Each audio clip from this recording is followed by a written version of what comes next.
भूल कर रहे हैं आप भी। अगर आप भी अपने नवरात्रि के इस कलश में कुछ ऐसा सामान डाल रहे हैं जिसकी वजह से उसकी पवित्रता को आप बिल्कुल ख़त्म कर देते हैं, अगर आप भी अपने इस कलश के अंदर कुछ अनाज, कुछ ऐसी चीज़ें डाल रहे हैं जिसकी वजह से वो जल जो अमृत कलश था, अमृत था, वो बिल्कुल भी अमृत नहीं, पूरा दूषित हो चुका हुआ होता है। 9 दिन तक उस जल में जब वो सामान डालकर आप रखते हैं तो आप मुझे बताएं, क्या वो जल बिल्कुल अमृत समान निकलता है?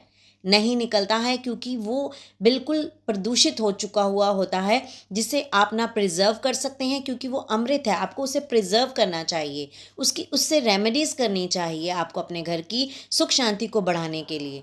लेकिन वो बिल्कुल दूषित हो चुका हुआ होता है और उसे आपको डिस्कार्ड करना ही पड़ता है, क्योंकि आपने नेट पर देखकर ये सब चीज़ें उस कलश में डाली हैं जो कलश अमृत समान है। अमृत समान इस कलश को माँ लक्ष्मी अपने हाथों में लेकर समुद्र मंथन के समय उत्पन्न हुई थी।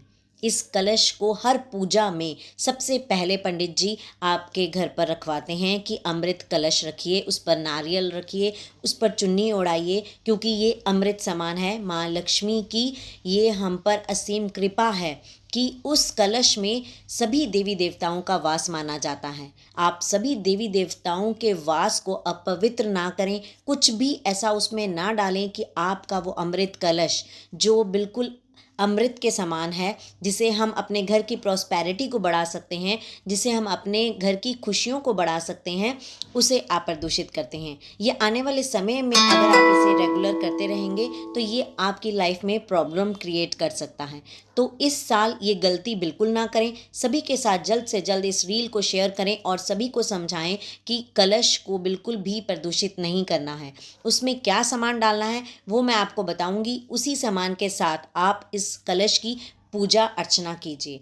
आपको उस कलश में सिर्फ गंगा जल, रोज़ वाटर और थोड़ा सा आपको उसमें कपूर और अपनी विश के मुताबिक 5 सिक्के डालने हैं और इत्र डालना है। ये 5 चीज़ें अगर आप उसमें डालकर रखते हैं तो एज इट इज़ ये जल आपको मिलेगा और ये जल आप प्रिजर्व करेंगे अपनी लाइफ की खुशियों को बढ़ाने के लिए।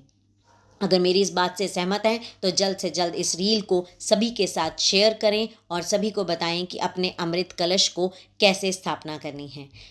आई होप कि मेरी बात आपको बहुत अच्छे से समझ आई हो और आप अपने इस अमृत कलश को अमृत समान बनाकर रखें और माता रानी की पूजा करें, क्योंकि सभी देवी देवताओं का वास इस कलश में पहले से ही है।